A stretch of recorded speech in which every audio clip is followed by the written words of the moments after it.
तो बहुत बहुत स्वागत है आपका। हम बात करने जा रहे हैं भारत और कतर के बीच मुकाबले की। ये मुकाबला बहुत ज्यादा जरूरी है खासतौर पे भारत के लिए, क्योंकि कतर, अगर दूसरी तरफ कतर को देखें तो कतर अब पूरी तरीके से तैयार है। वो तो वर्ल्ड कप खेलेंगे ही, क्योंकि होस्ट नेशन भी हैं तो डायरेक्ट क्वालिफिकेशन मिलता है। लेकिन अगर आप चीजों को उस लिहाज से देखें कि भारत और कतर, कतर की टीम बहुत ज्यादा आगे, ये मानने में किसी तरह का कोई गुरेज नहीं। लेकिन पिछली बार जब ये दोनों टीमें 2019 में भिड़ी थीं तो भारत ने कतर के साथ एक गोललेस ड्रॉ खेला था। पॉइंट्स टैली की तरफ चलते हैं और आपको बताते हैं कि कैसे जो है इस वक्त में तस्वीर दिख रही है। देखिए, कतर 6 मैच 5 जीत 1 ड्रॉ। ये जो 1 ड्रॉ आप देख पा रहे हैं, ये भारत के साथ ही उन्होंने खेला था। हालांकि बहुत आगे, बहुत लीड आप देखिए कि कितनी ज्यादा। और उसके बाद अगर आप भारत को देखें तो 5 मुकाबले जीत कोई नहीं है, 3 मुकाबलों में ड्रॉ, 2 हार। तो ये आपको पूरी की पूरी तस्वीर बता देता है कि किस टीम का किस टीम के साथ मुकाबला है, दूसरी टीम का लेवल कितना ज्यादा हाई है। प्लस अगर आप देखें तो कतर की टीम में अल साद और अल रयान, जो कि वहां के फेमस क्लब्स हैं, बड़े क्लब्स हैं, और अल साद को तो एक तरह से जावी पूरी तरह से मैनेज करते हैं, तो बार्सिलोना के जावी तो लेजेंड हैं ही। तो ये आपको बताता है कि कितना ज्यादा डिफरेंस है। कतर स्टार लीग के बारे में आप लोगों ने सुना ही होगा, अगर आपने फिर भी देखी नहीं है वो, तो उनके पास पैसा खूब है, इन्वेस्ट खूब करते हैं, अच्छे अच्छे खिलाड़ियों को लाते हैं, अच्छे अच्छे मैनेजर्स को लाते हैं यूरोप से, और उसके बाद अपनी टीम को और ज्यादा बेहतर बनाते हैं। तो ये एक बहुत बड़ा कारण है कि क्यों आज कतर की टीम इतना ज्यादा आगे है और इंडिया की टीम अभी चौथे नंबर पर लगी हुई है। इसके साथ साथ वो कोपा अमेरिका भी खेलते हैं, जो 2 गेस्ट नेशंस होते हैं। आपको पता है इस बार भी बुलाया गया था, लेकिन आपको एक तो कोविड बड़ी वजह है वहां उनके वहां ना जाने की, और दूसरी आपको ये क्वालिफायर्स खेलने हैं। और इसके साथ साथ आपको पता है कि इससे पहले भी वो वहां पर गए थे, एशियन चैंपियंस तो वो हैं ही। तो ये सारी की सारी चीजें कतर को बहुत आगे ले जाती हैं। अगर आप दूसरी तरफ देखें, भारत के पास अब क्या मौका है? भारत के पास मौका है कि भाई क्या आप वर्ल्ड कप तो आपके लिए बहुत ही ज्यादा, मतलब कोई चांस ही नहीं है।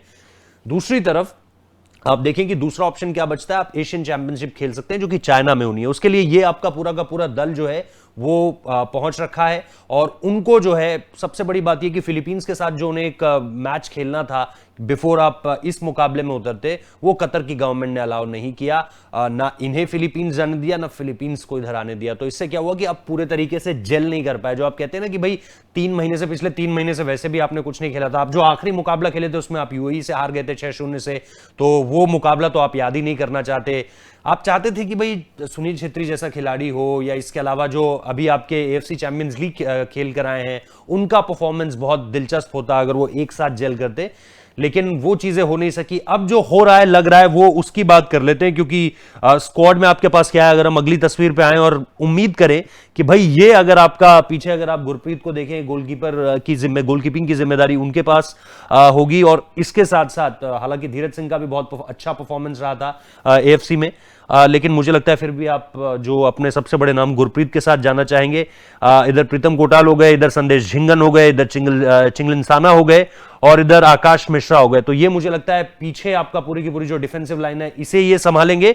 उसके अलावा ग्लेन मार्टिन्स का नाम तो मुझे श्योर लग रहा है, क्योंकि इनका एएफसी में परफॉर्मेंस बहुत अच्छा रहा है, और फाइनली जब आप इन्हें टीम में लाए हैं सारी जद्दोजहद के बाद, तो इन्हें खिलाना लग रहा है। अब अनिरुद्ध थापा को मैं देख रहा हूं, और अनिरुद्ध थापा के अलावा मैं अगर ऑप्शंस टटोलूं इस पूरी की पूरी मिडफील्ड में, तो आप देखेंगे कि रोलिन बॉर्जेस एक और नाम है जिनको आप ला सकते हैं इनकी जगह पे। लेकिन मैं प्रेफर कर रहा हूं थापा को, लेकिन मुझे ऐसा लगता है कि बॉर्जेस भी एक बहुत अच्छे कंटेंडर है यहां पर आने के। उसके अलावा ब्रेंडन फर्नांडिस, कमाल का परफॉर्मेंस अगेन एएफसी में हमने देखा था, 2 शानदार असिस्ट भी थे उनके।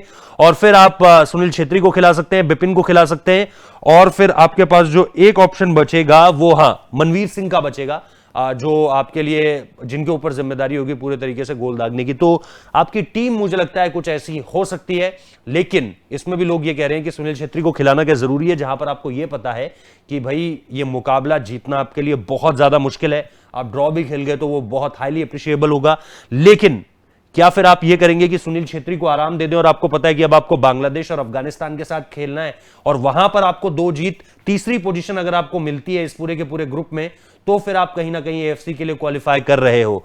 तो क्या सुनील छेत्री को, उनकी एज को देखते हुए, सारी चीजों को देखते हुए, क्या आप उन्हें इस मैच में आराम देकर, जहां पर आपको पता है ऑलमोस्ट कि भाई नतीजा क्या होने वाला है, इस मैच में आराम देकर क्या आप उन्हें आने वाले 2 मैचेस के लिए फिट रखोगे? ये एक बड़ी कॉल हो सकती है जो इगो स्टिमिच को लेनी है।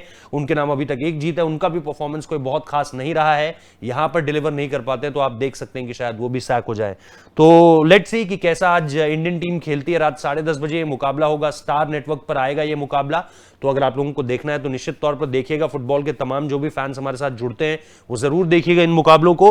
और जैसा मैंने कहा कि भाई इंडिया वर्सेस कतर, ये दो बड़ी डिफरेंट टीमें हैं। कतर बहुत आगे है हमसे और उम्मीद ये करते हैं कि आज जो बेस्ट रिजल्ट हमारे लिए हो सकता है वो तो ऑब्वियसली जीत होगी, लेकिन अगर जैसा मैंने कहा ड्रॉ भी खेल गया तो वो बहुत ज्यादा एक मोटिवेशनल भी होगा, अप्रिशिएट भी किया जाएगा उसे, और आने वाले मैचेस के लिए भी बहुत ज्यादा कॉन्फिडेंस लेकर आएगा टीम इंडिया के लिए।